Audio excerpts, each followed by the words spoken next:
Hello, Abnormal Investigations family. Hope y'all are doing good. We today are going to stop by Louisiana, the home of Sharon Guy, one of our moderators. So I'm sure she's going to have a lot to say about this, and I'm sure and hopefully, she's going to enjoy this one. So let's jump into Louisiana and let's visit that state and see what they have.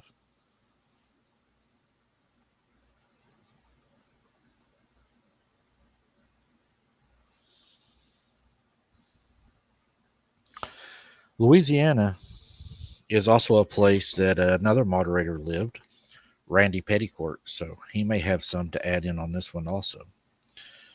So, they say there ain't no place quite like Louisiana when it comes to rich history, vibrant culture, and downright fascinating folklore. This state's got a certain kind of magic that seeps into your bones and sets your imagination running. And I mean running wild. And nowhere is that more apparent than in the tales of the mysterious creatures known as cryptids that lurk in the swamps, bayous, and even the cities here in this state. Not even the cities, they say, are safe. Now, I have been studying these elusive and enigmatic beings for a long time, and I can tell you the legends, sightings, and theories surround them are enough to make your hair stand on end. But that's exactly what draws me to them, the thrill of the unknown, the possibility that there might be something out there that defies explanation. So buckle up and join me on a journey through the chilling world of Louisiana cryptids. And we couldn't talk about Louisiana, guys, without talking about the Rugaroo, the Cajun werewolf, if you will. So first up, we've got the Rugaroo, Louisiana's very own Cajun werewolf. This beast got roots that go all the way back to medieval French folklore, where it was known as the loup garou. But like many things in Louisiana, it evolved and adapted to the unique environment here, becoming something entirely of its own. The Rougarou is usually described as having a man's body with a wolf or his dog, complete with glowing red eyes and sharp fangs that could tear you to shreds. Some say it's a shapeshifter able to transform from human to beast at will. Others link it to Catholic traditions, claiming that if you break Lent for 7 years straight, you'll be cursed to become a Rougarou yourself.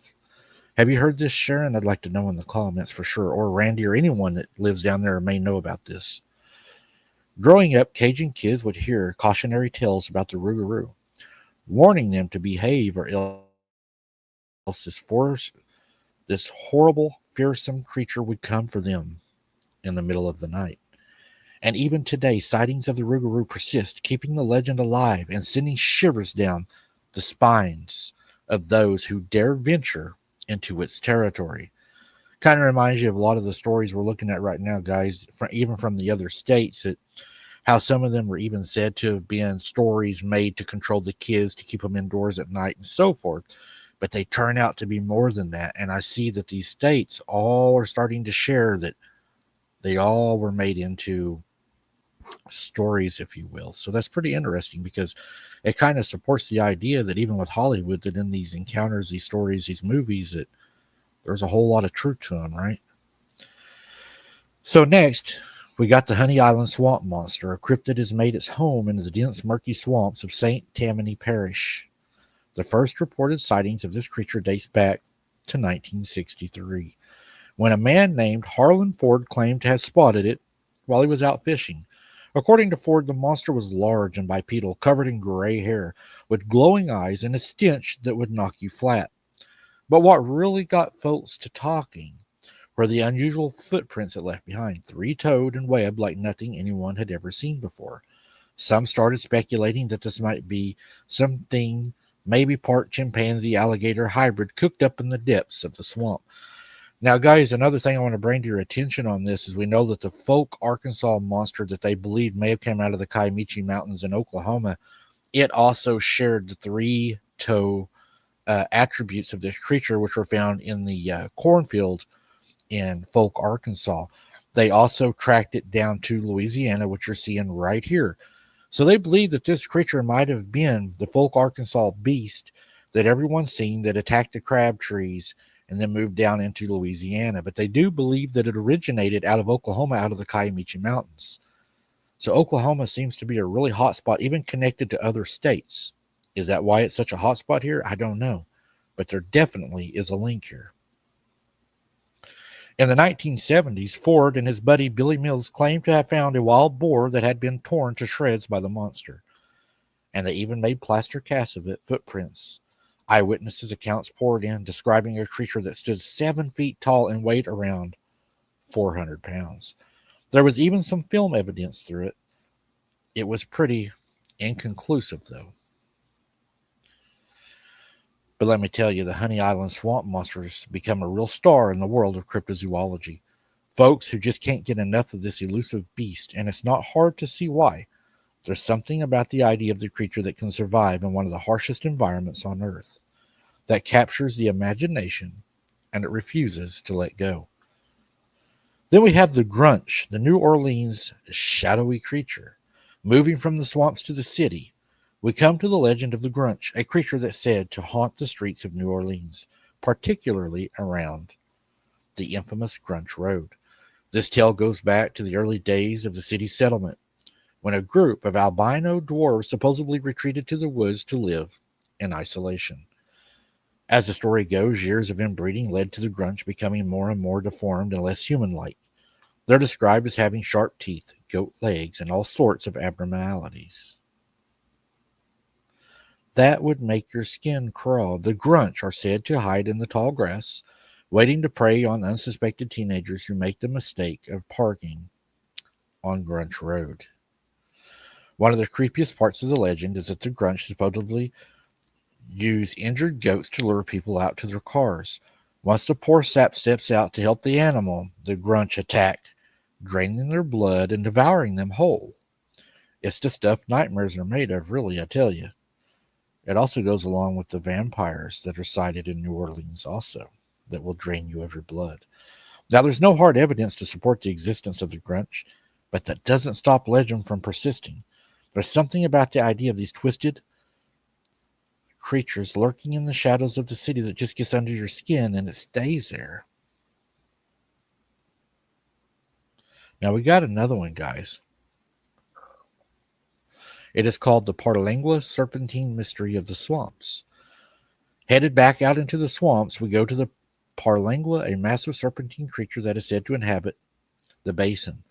This thing is often compared to the Loch Ness Monster, with eyewitness accounts describing a long, slender body, a reptilian head, and humps or coils that protrude from the water. Some say the Parlangua has the power to hypnotize its prey, lurking them in close before striking. There have been sightings reported by fishermen and hunters dating back to the early 20th century, and some even blame the creature for mysterious disappearances in the city. Despite numerous expeditions and investigations, no one's been able to find any concrete proof of the Parlangua's existence. But that doesn't stop the legend from enduring, passed down from generation to generation as a reminder of the secrets that the swamps still hold. Then we have another one here, guys. It is called the merbeing. Moving from swamps to the sea, we come to the legend of the merbeing, a creature that is said to inhabit the waters of the Gulf of Mexico, or if you will now, the Gulf of America.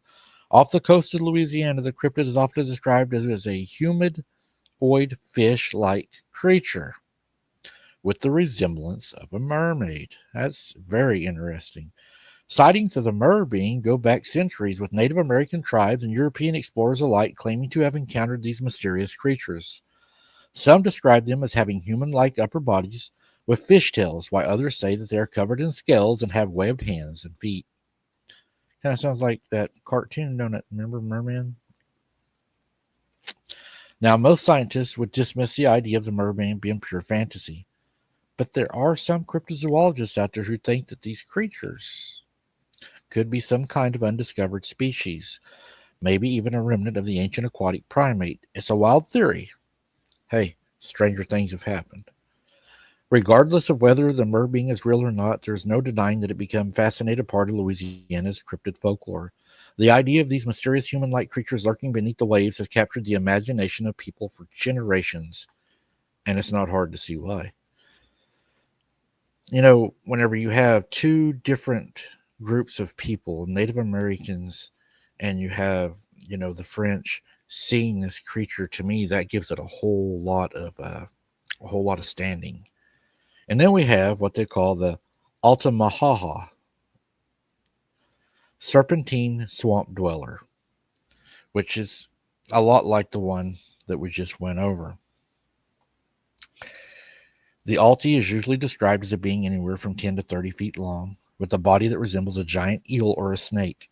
Some say it has a head that looks like a cross between a snake and a horse, with bulging eyes and a mouth full of sharp teeth. Not exactly the kind of thing you'd want to run into on a fishing trip, that's for sure. Yeah, I don't think I'd want to feed it sugar cubes or want to pet it. There have been plenty of eyewitnesses accounts over the years from Native American tribes to early settlers, all describing a massive serpentine creature that's unlike anything they'd ever seen before. Even in more recent times, folks claim to have spotted the Alti swimming in the murky waters off the swamps, leaving behind the wakes and disturbances that cannot be easily explained. Some think the Alti could be some kind of prehistoric species that managed to survive into the modern day like a dinosaur, kind of, they say. Others say it is probably just a case of people misidentifying known animals like alligators and giant catfish. But again, we know these creatures are hidden and covered up all the time. And it just wouldn't be a story, guys, if we didn't jump into the skunk ape of Louisiana. Moving on to the cryptid that's a bit more on the hairy side, we've got the skunk ape, a creature that's often referred to as the southern cousin of the Sasquatch or the Bigfoot. There we go. The skunk ape gets its name from the pungent skunk-like odor it's said to emit, which I can only imagine is just delightful. Sightings of the skunk ape have been reported all over the southern United States, but Louisiana seems to be a favorite stomping ground for this elusive beast. Headed right in to Oklahoma, eyewitnesses describe a large bipedal primate that stands between 6 to 8 feet tall, covered in dark, shaggy hair. Some have even claimed the skunk ape has a reddish tinge to its fur, setting it apart from its most famous cousin. One of the most talked about skunk ape sightings in Louisiana happened back in 2000, when a group of hunters in the Honey Island swamp claimed to have encountered a large ape-like creature that reeked to high heaven. They even managed to get a few seconds of video footage, which of course sparked a whole new wave of interest in the legend. But despite numerous investigations and expeditions, no one's been able to find any hard evidence that the skunk ape actually exists. Skeptics say that the sightings can probably be chalked up to misidentified bears or feral hogs, or even just a good old-fashioned hoax. But for those who believe, the dense swamps and the forests of Louisiana provide a perfect hiding spot for a creature that doesn't want to be found. Who would be hiding in a dark swamp with snakes, cottonmouths, alligators, and everything else, they say, just to prank somebody? No one. I don't believe. And then as we move down, guys, we have what they call the Cajun werewolf. Now, here's a cryptid legend that's a little bit different from the rest. The Cajun werewolf doll. This story comes from a small town in Church Point, where locals tell of a strange handcrafted figurine that's said to be full of dark supernatural power. According to the legend, the doll was created by a powerful Cajun witch or a traitor, using materials like moss, twigs, bones, and a small red felt heart. The doll is said to have the ability to transform into a werewolf-like creature under the light of a full moon, and whoever possesses it is granted the power to control the beast. But that is also said to be just a legend. Louisiana is full of other legends. Vampires, for one, is a huge Louisiana folklore. Some say it's true. They even say if you go to Louisiana during the day, you have a good chance of spotting one. What do y'all think? Do you believe if you go to Louisiana during the day that you're going to end up seeing a vampire? Do you believe that that's possible? And what do you think about these other creatures? And guys, thank you for stopping by in Louisiana. Thank you for sharing some of your cryptids with us. Until next time, guys, keep your head on a swivel. Don't be something's dinner. And we'll see you on the next one. Thanks for listening, guys.